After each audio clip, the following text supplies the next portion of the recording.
აღმაშენებლის 18-ის ზე ნომერში მოგვიყვანა წერილმა ეს იყო, არ ვიცი, აი ტკივილით სავსე წერილი ვიღუპებით, ვსუნთქავთ ტოქსიკური ნივთიერებებით, იმიტომ რომ პირდაპირ საცხოვრებელ სახლში პირველ სართულზე არის სამრეცხაო. საკმაოდ დიდი ზომის სამრეცხაო, ძალიან დიდი ცისტერნებია, მადონა გაჩვენებთ ახლა გადამღებ ჯგუფთან ერთად თუ რა ხდება შიგნით, ჩვენ კი მოსახლეობას გავესაუბრებით. ნებისმიერ ადამიანს აქვს ჯანსაღ-გარემოში არსებობის უფლება, მათ შორის რა თქმა უნდა, საქართველოს მოქალაქეებს. და როდესაც ბინის ქვევით ირგვლივ არის კორპუსები და აქ არის სამრეცხაო და აი ეს ქლორის და ქიმიკატების სუნით წუხდება მოსახლეობა, როგორც მინიმუმ დასაფიქრებელია. როგორც მინიმუმ სათანადო გამწოვები უნდა იყოს. გამწოვები, რომელშიც დახშულია ხმა და არც ხმა და არც სუნი არ შეაწუხებს მოსახლეობას. სხვა შემთხვევაში მოსახლეობას წართმეული აქვს ჯანსაღ-გარემოში არსებობის უფლება, რაც საქართველოში გამაგრებულია კონსტიტუციით და აქედან გამომდინარე, რა თქმა უნდა, მოსახლეობა წუხდება. მაგრამ აქ საუბრობენ უკვე თვითონ მოსახლეობაც ისაუბრებს იმაზე, რომ ბავშვები სუნიდან გამომდინარე იწამლებიან და მათ აქვს ძალიან დისკომფორტი და სერიოზული ჯანმრთელობითი პრობლემა. პასუხს არავინ არ გცემს, თუმცა ტერიტორია მოწესრიგებულია და სასიამოვნოა, მე სიმართლე გითხრათ, უფრო ცუდ სიტუაციას ველოდებოდი და გაპრიალებულია ყველაფერი. აგრეგატები და სამრეცხაო ჩვეულებრივად მუშაობს. ძირითადად უფრო თეთრ სასტუმროს თეთრეულში მუშაობენ, აქედან გამომდინარე, რა თქმა უნდა, მათეთრებელიც ძალიან დიდი რაოდენობით ჭირდება. ძალიან მძაფრი სუნია და მე უკვე თავი ამტკივდა. 2 წუთია შემოსული ვარ. მე მეწოდება ეს ქალბატონები, რომელებიც აქ მუშაობენ და ალბათ კარგი იქნება, რომ შრომის ინსპექციას დაინტერესდება და გადაამოწმებს მათ ჯანმრთელობას ემუქრება თუ არა საფრთხე, როგორ ახლოს არის მოსახლეობა. ნახეთ, ზუსტად ეს მოსახლეობა დამიკავშირდა და მთხოვა, რომ შესაბამისი ზომები მიმეღო. ანუ გამეშუქებია და მათი პროტესტი მიმეწვდინა ხელისუფლებისთვის. აი ნახეთ ახლა როგორ არის გამწოვები. ნუ ეს რა თქმა უნდა აბსურდი და სასაცილოა. ეხლა შეხედეთ და პირდაპირ აი თუ კი ვინმე ამ მაღალ კორპუსში გააღებს ფანჯერას მერწმუნეთ, ყველა აბსოლუტურად ეს გამონაბოლქვი მათთან ოჯახებში აღმოჩნდება. ჩვენ შუათაშორის ოჯახებში შევაცე მოსახლეობასაც გავესაუბრებთ. იცით რა მაინტერესებს, თუ მიმართეთ ვინმეს და სანამ სახალხო კონტროლამდე მიხვიდოდით? კი ბატონო, არაერთგზის მივმართეთ მუნიციპალურ სამსახურს ბათუმის, წერილები შევიტანეთ ხმაურის სამსახურში, სხვადასხვა სამსახურებში. ერთად ვიყავით ქალაქის სასამართლოში, სადაც დაგვაკვალიანდეს, რომ სარჩელია შემოსატანიო, მაგრამ სარჩელზე ექსპერტიზები მოითხოვეს, რომელსაც ფიზიკურად ძალიან დიდი თანხებთანაა დაკავშირებული და რა ვიცი, ბოლოს როდესაც ყველა ორგანიზაციიდან მივიღეთ ის პასუხი, რომ იქით წადით, აქით წამოდით და სიმართლე ვერ ვიპოვეთ, მივართეთ ტელევიზიაში. კი ბატონო, ეს არის სამრეცხაო, ზევით არის კორპუსი, გვერდით არის კორპუსი, აქაც არის საცხოვრებელი სახლი და საფეხბურთო მოედანი, სადაც ბავშვები თამაშობენ. ანუ ბავშვებიც აქ არიან და როდესაც გამწოვი სათანადოდ არ მუშაობს, ბუნებრივია, რომ მთელი აი ეს გამონაბოლქვი მიდის მოსახლეობაში. იცით რა მაინტერესებს, აი რომელ საათამდე მუშაობენ ზოგადად? 12-მდე. ანუ ხმაური 12-მდე არის. 12-ის მერე არა. ხანდახან გადაცილებითაც მუშაობენ, როდესაც მუშაობენ ხმაურის სულ არის. პლუს ამას არის რომელ საათზე იწევენ? დილიდან, როდესაც აი ამას წინათ ჩავედი, ხო სადღაც ესე იყო 8-15 წუთი იყო სამსახურში. ანუ დილის 7 საათიდან ღამის 12 საათამდე შეიძლება ითქვას, რომ სამრეცხაო მუშაობს და ეს ხმაური შემოდის, ხო ეს მექანიზმები, ეს დაზგები, დანადგარები რომ მუშაობს, სარეცხი მანქანები ეს ყველაფერი ისმის. დიახ, და ხმაურზე მეტად რაც ყველაზე საშიშია ადამიანის ჯანმრთელობისთვის, ეს არის გამონაბოლქვი, რომელიც არის ქიმიური შენაერთებით სავსე, იმიტომ რომ ნებისმიერი სარწყის საშუალება არის ქიმიურად მიღებული და ეს გამონაბოლქვი გამწოვები არის ზუსტად ისე გამოტანილი გარეთ, რომ მიდის პირდაპირ ფანჯარებში, შედის ყველას ბინებში. როდესაც აი პირისპირ არიან ღია ფანჯარა სამრეცხაოსი და აივანი, სადაც დგას დედა პატარა ბავშვით ხელში. აი ეს ყველაფერი პირისპირ არიან ისინი აი ამ ტოქსიკური ნივთიერებების წინ და მოდით ისიც ვაღიაროთ რომ მკვეთრი ზრდა არის ონკოლოგიური დაავადებების საქართველოში საგანგაშო სიტუაცია და სწორედ ამას უწყობს ხელს ზუსტად აი ეს არაჯანსაღი ჰაერი, დაბინძურებული ჰაერი და რა თქმა უნდა ტოქსიკური ნივთიერებების გამონაბოლქვით. ქალბატონი ხელმძღვანელი ჩაერთო თქვენი სახელი როგორ მოგმართოთ ქალბატონო? ქალბატონო ნინო, კი ბატონო, ქალბატონო ნინო, თქვენთან მაქვს რამოდენიმე კითხვა.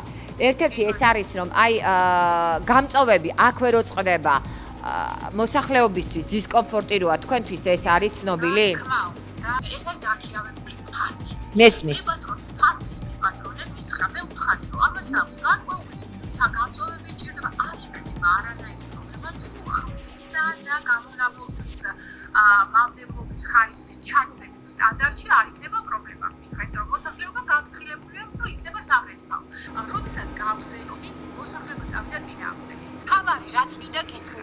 ქალბატონი რომელიც ცხოვრობს და რომელიც არის წინააღმდეგი კატეგორიულად ხელს მისვლის ხელოსნის მოყვანაში რომ ის გამწოვი აბციო ან რაღაცა სტანდარტი უყავდა მას ნახეთ მილები აწვია სპეციალურად რომ ხედავ ახუჩი გავაკეთო ყველაფერი ხელოსანს ესროლა ჯოხი ქვა სამჯერ იყო ხელოსანი მოსული რომ შევასწორო მაგრამ კატეგორიულად წინააღმდეგია სამრეცხაოსი უნდა წახვიდეთ მეუბნება კი ბატონო ამაზეც დავთავდი საბოლოო ჯამში და ვეძებ ფარს უბრალოდ ნუ ფაქტიურად ნაპოვნი მაქვს ფაქტი მაგრამ გადასვლა არ არის ესე მარტივი უცე გამიგეთ ხო ის მილი რაც შეეხება არ უშვებს ხელოსანს რომ ის დროებით მაინც ამწიოს სანამ გადავა არ მინდა კონფლიქტი უბრალოდ მე ვერ გავჩერდებ გესმით ქალბატონო მესმის ვერ გავჩერდები სასტუმროს აქვს ტონა თეთრეული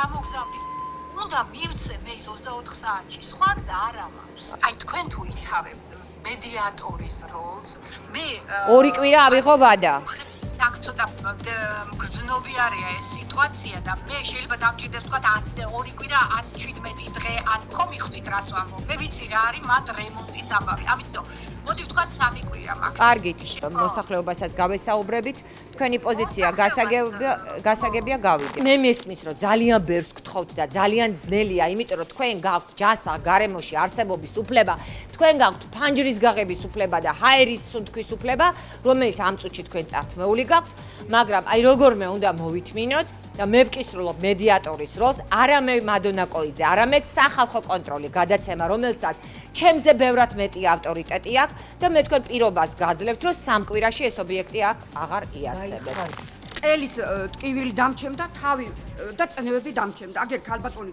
2 დღის წინ სასტრაფო მოვიდა ისეთი მძიმედ გახდა ცუდად აქ წაიქცა ამოდენა პოლიცია კრიმინალი სავსე იყო მთელი ის მოსახლეობა ეხლა ფსიქიკა აღარ გვივარგავ ყოველდღიურად დილიდან როგორია რომ ჩაირთვება ღამის დილის 7 საათზე დილის 7 საათიდან ჩაირთვება და ძილი მოსვენება არც არაფერი ჩვენ არ აქვს დაწამლულები ვართ სახში ამოხვალთ ამოვა ასეთი სუნი დგას ჩემთან სახში და გეხვეწებით თქვენ ხომ არ ვიცი მეტალურგიულ ქარხანას რუსთავში ალბათ არ ვიცი მისი სუნი ქალბატონო და რა გავაკეთე მე ნაცხოვრი ვარ და მაგრამ აქ რაც არის გავრეთ გავიდეთ თორე უკვე თვალები ამდენი შეწუხებული ადამიანი არ უნდა იდგეს დღეს ეზოში მით უმეტეს ზაფხულია ყველა ფანჯარა ღია ყველა აივანი ღია პატარა ბავშვები ჩვენ ვნახეთ რომ ბავშვები საფეხბურთო მოედანზე არიან აი ეს არის საფეხბურთო მოედანი უშუალო ესაზღვრება ამ სამრეცხაოს და აგერ ამდენი ადამიანი ყველა შეწუხებულია და მე ძალიან კარგად მესმის აი ეს არის პირველ სართულზე მესამეზე და თქვენთან ამოდის აი აქიდან პირისპირ ხო ძალიან პატარა ლამაზი ანგელოზია რა თქმა უნდა უფლება კი არა ჩვენი მოვალეობაა რომ ეს ბავშვი გაიზარდოს ლამაზი ჯამრთელი წარმატებული ჯანსაღ გარემოში და მე მგონი ყველამ ერთად დღეს იმიტომ აქ საზოგადოებრივი მაუწყებელი აჭარის იმიტომ არის რომ ჩვენ უნდა ვიზრუნოთ ამ ადამიანზე ჩვენ უნდა მივაწვდინოთ ხმა ბათუმის მერიას იმ უწყებებს რომლებიც აკონტროლებენ ამას ყველაფერს და მე ძალიან დიდი იმედი მაქვს რომ ეს საკითხი დადებითად გადაწყდება. ამის პირობას გვაძლევს თვითონ მეპატრონეც. აი წარმოიდგინეთ, წინ მაცხოვრებელი, გვერდით მაცხოვრებელი, პირდაპირ ზევით მაცხოვრებლები, აი რამდენი ოჯახი არის გაუსაძლის სიტუაციაში, იმიტომ რომ აი ეს არის გამწოვის მილები და აი იქედან გამოსული ქიმიკატების სუნი აი ყველა აი ამ ოჯახებში შედის და რა თქმა უნდა ეს არის ყოვლად დაუშვებელი და ეს უნდა აღმოიფხვრას. ეს არის ოჯახი, სადაც ცხოვრობს პაწაწონა ბავშვები. ნახეთ, ეტლი, მანქანა, ანუ როგორც ნორმალურ კარგ ოჯახში ყველგან ღმერთმა გვიმრავლოს არის პატარები. სუნი არის უკვე აუტანელი. აი გახსნილია ორივე ფანჯერა. ამ წუთში ვარ საბზარეულოს ტერიტორიაზე. აი რაშია პრობლემა, ნახეთ, 2 მილი, რომელიც გამოდის იქედან აგამონაბოლქვი, ნახეთ. აი ეს არის ორთქლი გამოდის სამრეცხაოდან. მეორე ფანჯერაც ნახოთ, აი ეს არის ზალის ტერიტორია. მაგრამ აი ლიზამ თავის კომენტარში თქვა და მე უფრო თვალნათლივ მინდა დაგანახოთ.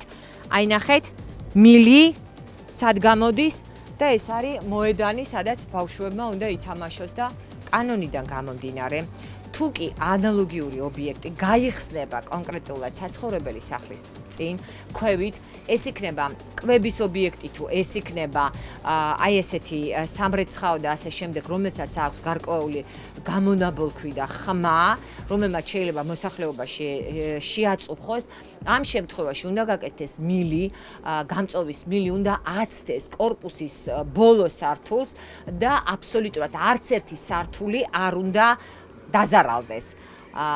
როდესაც ეს მილი არის პირდაპირ ესე გამოყოფილი კედელში, ეს არის უკვე დანაშაული, კანონის დარღვევა და რა თქმა უნდა აღმოიფხვრას.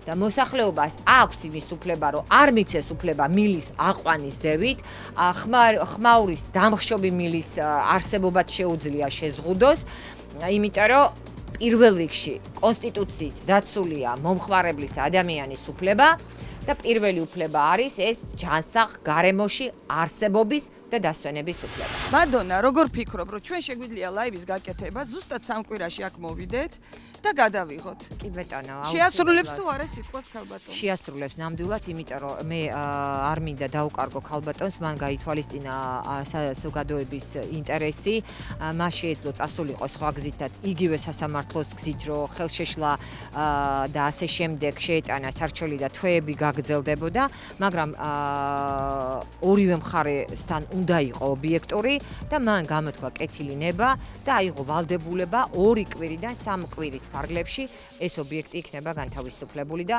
ხალხს მიეცემა ჯანსაღ გარემოში არსებობის უფლება.